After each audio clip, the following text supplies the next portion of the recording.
All right, guys, in today's video, we're going to be talking about something small but potentially annoying, right? So what we're looking at on this Chevrolet Sonic is the door lock. And we're looking at this bezel piece.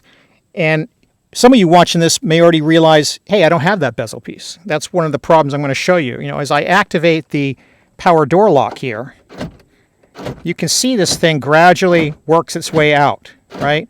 And the more I do it, and over time, eventually, it's all together. And the problem is that there are little ridges on this that hold it into the rigid plastic that represent the door panel, and they wear off over time. And you can see how worn those are.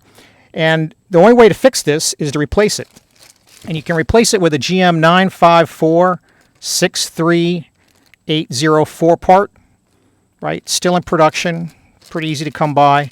And what you can see is what this is supposed to look like, if I can get it against the white. Actually, we'll just take it out. How about that? It's supposed to have really large ridges, and they just get worn down over time, right? And so by replacing this part, not only are you replacing something that's missing, but now it goes in really rigidly, and it won't have that problem anymore.